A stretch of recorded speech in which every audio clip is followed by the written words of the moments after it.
تو یہاں تو سانسوں کا شور بھی نہیں ہونا چاہیے.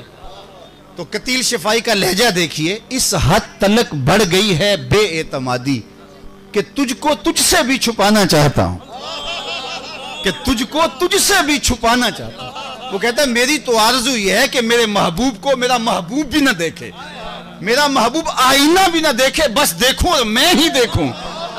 تو یہ محبت کی غیرت ہوتی ہے. تو کہا جمالی مستور عن اعین الناس, میرے حسن کو لوگوں کی نظروں سے چھپا کے رکھا گیا. اور صوفیہ فرماتے ہیں 70,000 بشریت کے پردے حضور کے حسن پہ رکھے گئے, اور اگر یہ نقاب نہ ہوتے تو کوئی تاب ہی نہ لا سکتا.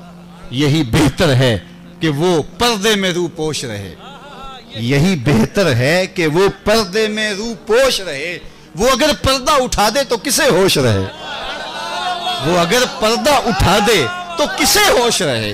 اور مولانا حسن رضا فاضل بریلوی کے برادر اصغر بولتے ہیں, وہ فرماتے ہیں کہ وہ اگر جلوہ کریں تو کون تماشائی ہو, وہ اگر جلوہ کریں تو کون تماشائی ہو. تو کہا جمالی مستور عن اعین الناس, وہ حسن ملی چھپایا گیا تھا لوگوں کی نظروں سے. اور تیسری بات مقصدہ. مقصد کا معنی متوازن, لیسا بالطویل ولا بالکثیر, نہ قد لمبا نہ چھوٹا, درمیانی قد و قامت. سوا الصدر والبطن, پیٹ اور سینہ برابر. اللہ اکبر. حسن حضور کا, جمال حضور کا. کان رسول اللہ عظیم الہامہ, حضور علیہ السلام کا سر موزونیت کے اعتبار سے بڑا تھا. یہ حسن تھا. ابل الذرائین والسادین والزندین, یہ حسن تھا حضور کا. مکھ چند بدر شاہ شانی, متھے چمک دی لاٹ نورانی. اللہ اکبر. تو اجے میرا یار نہیں ڈٹھا, تو اجے میرا یار نہیں ڈٹھا, جنوں ویک کے چند شرماوے. اللہ اکبر. میں ایک زمانے میں اٹلی میں تھا, تو وہ ایک ایسی مجلس جہاں سکھ بھی موجود تھے. تو جب میں نے یہ اشعار پڑھے تو وہ اٹھ کے جھومنے لگے. تو میں نے بعد میں دوستوں سے پوچھا کہ یہ کیوں جھوم رہے تھے, تو وہ کہنے لگے کہ یہ اس پنجابی کے حسن کی وجہ سے جھوم رہے تھے. اللہ اکبر. تو آپ تو پنجابی بھی ہیں, تو پنجابی کا لطف بھی لے سکتے ہیں اور حسن رسول کی چاشنی بھی چکھ سکتے ہیں. اللہ اکبر. تو اجے میرا یار نہیں ڈٹھا, جنوں ویک کے چن شرماوے, ادھی راتی دن چڑھ جاوے, جیو رخ تو نقاب اٹھاوے. تے جیو نکلے سیر کرن نو, جیو نکلے سیر کرن نو, سارا گلشن سیس نواوے, اتے دھرتی لف لف جاوے. جے ہاتھ پھلاں وچ رکھدا, ہاتھ پھلاں تو ود جاوے. نین نشیلے مست رسیلے, وچ سونا کجل سہاوے. اکھ اگڑے تے انج پیا جاپے, جویں میں خانہ کھل جاوے. توبہ توبہ حسن سجن دا, چال نہ چلی جاوے. بجلی ڈر دی لشک نہ مارے, متا بے ادبی ہو جاوے. تے جے او کھولے پیچ زلف دے, اتے راہی راہ پل جاوے. کی اعجاز نظر وچ او دی, جو آوے وک جاوے. خلق او دے نے مولی دنیا, کوئی ورلائی جان بچاوے. علم خدا نے اینا دتا, عقلاں وچ نہ آوے. علم خدا نے اینا دتا, عقلاں وچ نہ آوے. عقل خدا نے اینی دتی, علماں وچ نہ آوے. کی اعجاز نظر وچ او دی, جو آوے وک جاوے. خلق او دے نے مولی دنیا, کوئی ورلائی جان بچاوے. آزم ایڈا سونا ماہی, سنو کدرے نظر نہ آوے. وہ حسن دیا, وہ جمال دیا. بریلی سے آتی ہوئی آواز بھی سنیں. بل بل نے گل ان کو کہا, ذرا لہجہ دیکھیے. بل بل نے گل ان کو کہا. بل بل کی انتہائی پرواز تو پھول ہی ہے, پھول کے آگے تو وہ سوچ بھی نہیں سکتی, اس نے بھی پھول کہہ دیا. بل بل نے گل ان کو کہا, کمری نے سروے جاں فضا. بل بل نے گل ان کو کہا, کمری نے سروے جاں فضا. حیرت نے جھنجھلا کر کہا, یہ بھی نہیں وہ بھی نہیں. خورشید تھا کس زور پر, خورشید تھا کس زور پر, کیا بھڑ کے چمکا تھا کمر. بے پردہ جب وہ رخ ہوا, یہ بھی نہیں وہ بھی نہیں. وہ حسن دیا کل قمر لیلۃ البدر, لم ارا قبلہ ولا بعدہ مثلہ. کیا پوچھتے ہو 14ویں رات کے چمکتے ہوئے چاند کی طرح تھے حضور. یہ حضرت ابو ہریرہ بولے. حضرت حسان بن ثابت کہتے ہیں وہ کہتے ہیں لم ارا قبلہ ولا بعدہ مثلہ، میں نے حضور جیسا نہ پہلے دیکھا نہ بعد میں دیکھا. تو حضرت احسان بولے دیکھتے کیسے؟ کسی ماں نے جنم دیا ہوتا تو دیکھتے. خدا نے وہ سچائی پن چھڑیا جدے وچ محمد نو ٹالیا سی. حسینہ جمیلہ دا منہ موڑ دیتا، محمد بنا کے قلم توڑ دے. جب یہ خاکے تراشے گئے تھے تو میں نے پورے ملک میں کہا تھا، میں نے کہا خاکے تو خاکیوں کے ہوتے ہیں، جو پیکر نور اس کے خاکے کون تراشے گا؟ چاند کی طرح منہ کر کے تھوکنے سے اس کی نوری کرنوں کو میلا نہیں کیا جا سکتا. تھوکا ہوا تھوکنے والے کے منہ پہ آئے گا. مدینے کا چاند کل بھی روشن تھا، مدینے کا چاند آج بھی روشن، اور رہے گا یوں ہی ان کا چرچا رہے. پڑے خاک ہو جائیں جل جانے والے. پوری کائنات کے اوپر جتنے قصیدے میرے حضور کے ہو رہے ہیں، اللہ اکبر. یہ کس کے خاکے تراشی ہیں؟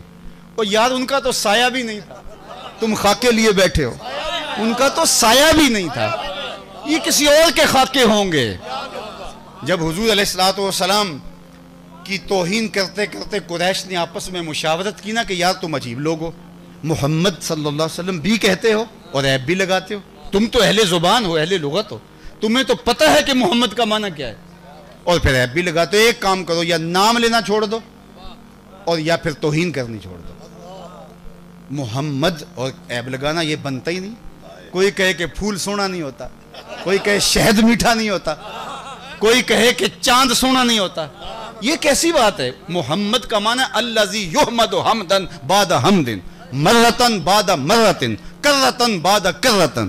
محمد وہ ہوتا ہے جس کی بار بار تعریف کی جائے، تعریف کرنے والا تھک جائے، تعریف محمد کی تعریف ختم نہ ہو. تو کہا یار عجیب بات. انہوں نے اپنے طور پہ نام رکھ لیا مزمم. صحیح بخاری اٹھائیے، اور انہوں نے مزمم کہہ کے خود سے باطنی کا اظہار کرنا شروع کر دیا. تو کسی نے سنا تو حضور سے آ کے کہا کہ حضور وہ مزمم کہہ کے سب و شتم کر رہے ہیں. تو آقا کریم نے فرمایا تم نے دیکھا نہیں اللہ قریش کے منہ کو کیسے پھیر دیا؟